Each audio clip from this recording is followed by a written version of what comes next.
Is it better to be alive or dead? Is it nobler to put up with all the nasty things that love throws your way, or to fight against all those troubles by simply putting an end to them once and for all? Dying, sleeping, that's all dying is. A sleep that ends all the heartache and shocks that life on earth gives us. That's an achievement to wish for. To die, to sleep, maybe to dream. Ah, but there's a catch. In death sleep, who knows what kind of dreams might come. After we put the noise and commotion of life behind us, that's certainly something to worry about. That's the consideration that makes us stretch out our offerings so long. After all, who will put up with all life's humiliations? The abuse from superiors, the insults from arrogant men, the pangs of unrequited love, the inefficiency of the legal system, the rudeness of people in office, and the mistreatment good people have take from bad. When you could simply take out your knife and call it quits, who would choose to grunt and sweat through an exhausting life, unless they were afraid of something dreadful after death? The undiscovered country from which no visitors return, which we wonder about without getting any answers from, and which makes us stick to the evil we know rather than rush off to seek the ones we don't. Fear of death makes us all cowards, and our natural boldness becomes weak with too much thinking. Actions that should be carried out. Conscience and determine my innocence, and believe that I am your friend, since you have heard that the same man who killed your father tried to kill me as well. It well appears this way, but tell me why not determine a punishment for his criminal action when even your life is in danger? Oh, for two special reasons, which may not be important to you, yet are strong for me. He is the son of the queen who is fueled by him, and she is a major part of my life and my soul, that I cannot live without her, any more than the planet can leave its orbit. The other reason why I could not take legal action against Hamlet is because the public and people love him, so much so that they overlook his faults and actions. Like magic, they convert them into virtues, so whatever I said against him would end up hurting me, not him. And so I have lost a noble father and a sister driven into insanity, who once was, if I am allowed to praise her for what she once was, not for what she now, the most perfect girl alive, but best believe my revenge will come. Do not get worked up about that. You must not think that I am so lazy and dull that I can be threatened and think it is just a game. You will hear more about my grand plans soon enough.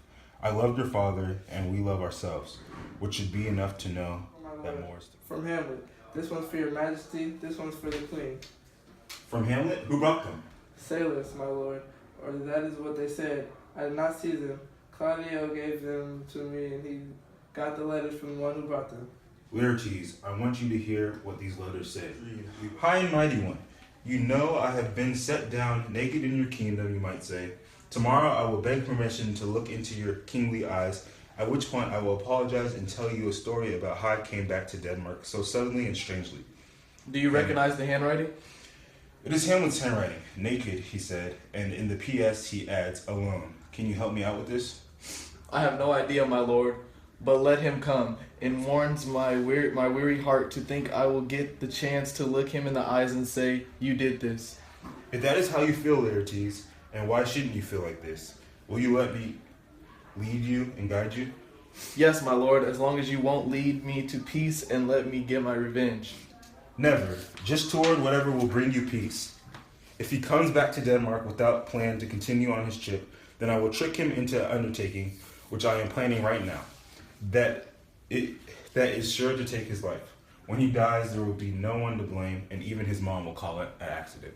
My lord, I will let you make the decision. All I ask is to be in your plans and to be the one to kill him. That is acceptable.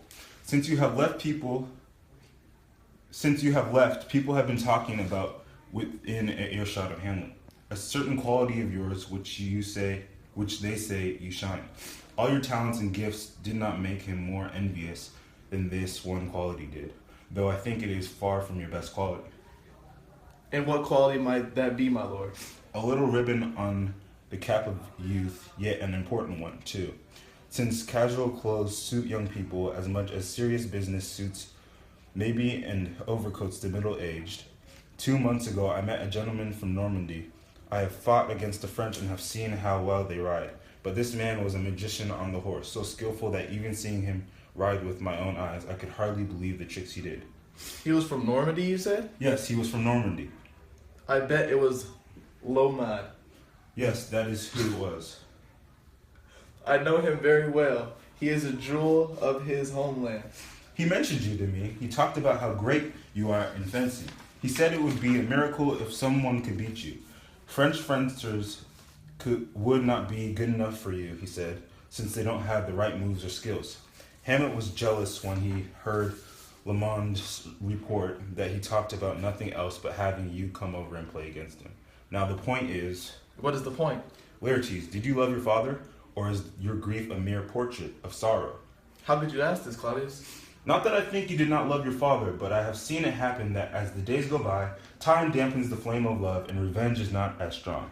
The fire of love always burns itself out, and nothing stays the way it began. Even a good thing can grow too big and die from its own excess. We should do what we need to do right now when we need it, since our intentions are subject to mistakes and delays as there are words in the dictionary and accidents in life. And then all our woulds and shoulds are nothing but hot air. But back to my point, Hamlet's coming back. How will you prove that you are Polonius' son and love him? I will cut his throat in church. It is absolutely true that not even a church should offer safe haven to a killer. Revenge should have no limits. But Laertes, will you do this? Stay in your room? When Hamlet comes home, he will learn you are here. I will have praised you and emphasized what the Frenchman said about you.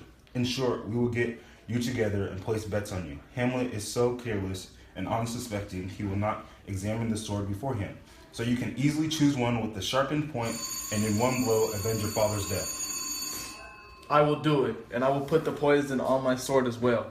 I brought some oil from a doctor that if you could put on a knife and scratch a person, no medicine in the world could save them. He will die. Let's think about this and consider what time and what method will be most appropriate. If our plan fails and people find out about it, it would be better never to have tried it. We should have a backup plan ready in case the first plan does not work. Let me think. We will place bets on you and Hamlet, that is it. When the two of you have gotten all sweaty and hot, keep him jumping around a lot for that purpose. Hamlet will ask for something to drink. I have a cup ready for him. If by chance he is not marked by your sword, the poison drink will finish him. What is that sound?